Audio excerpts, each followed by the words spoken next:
There are plenty of crazy stories about famous musicians. After all, these rock and roll titans are surrounded by money and groupies and fame, so it stands to reason that people would make up wicked rumors. Well, these tales aren't rumors. They're totally true, and they're nuts. In 1977, Marvel Comics published the first ever Kiss-themed comic book, an excellent idea considering the members of Kiss already looked like comic book characters. Well, a rumor began circulating that band members contributed something extra special to the project. The late comic book legend Stan Lee explained the concept like this. That every kid or everybody who bought a Kiss comic book in some way was getting a little bit of Kiss's blood.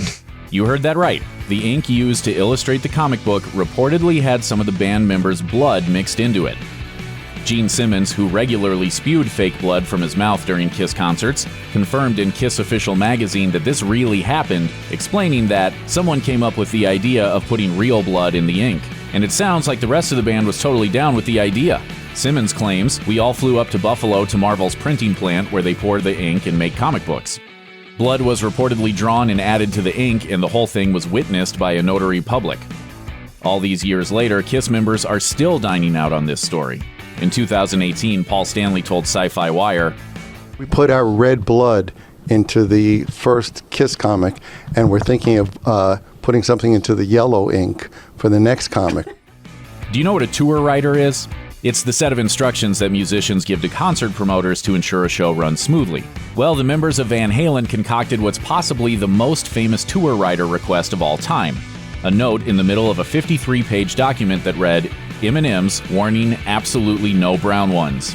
The request wasn't a joke either. If brown M&Ms were found backstage, there would apparently be serious consequences, as David Lee Roth explained in a 2012 interview.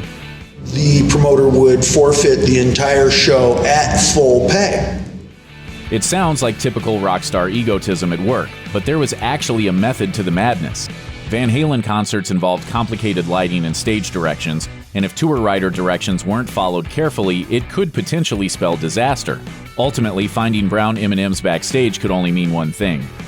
Then guaranteed the promoter had not read the contract writer, and we had to do a serious line check, because frequently we had danger issues.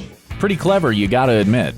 Rod Stewart possesses one of the most unique voices in rock and pop, and several decades ago he realized he needed to preserve it. And we're not talking about vocal warm-ups or a nice cup of tea. Stewart reportedly used to love cocaine, but snorting drugs can potentially damage nasal passages, which in turn can affect your throat and voice. So Stewart and his former bandmate Ronnie Wood cooked up another way to take the drug.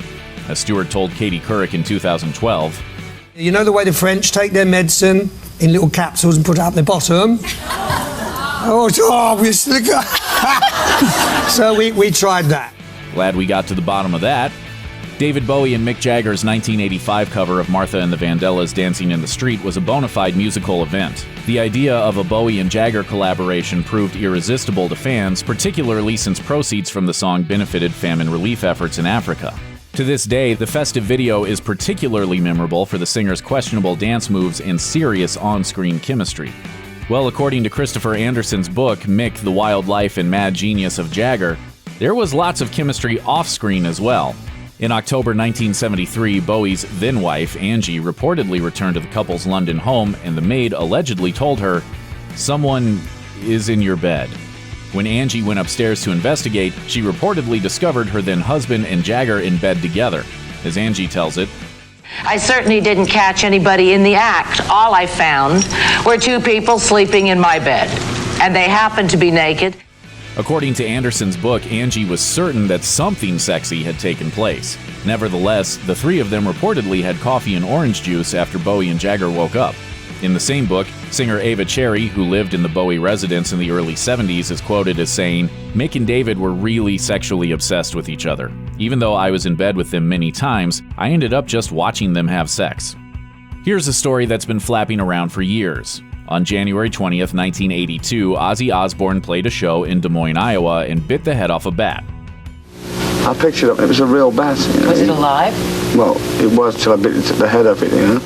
According to Mick Wall's book, Black Sabbath, Symptom of the Universe, Osbourne thought the bat was a toy, until he stuffed it in his mouth and felt the wings flapping.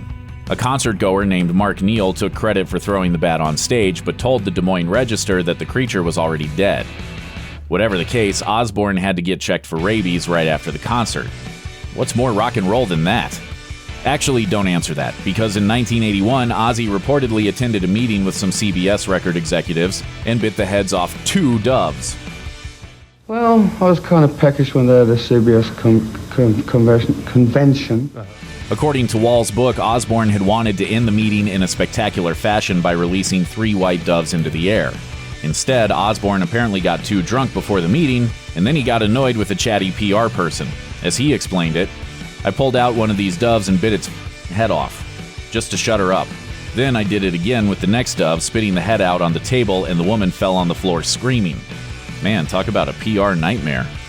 Check out one of our newest videos right here. Plus, even more grunge videos about your favorite stuff are coming soon. Subscribe to our YouTube channel and hit the bell so you don't miss a single one.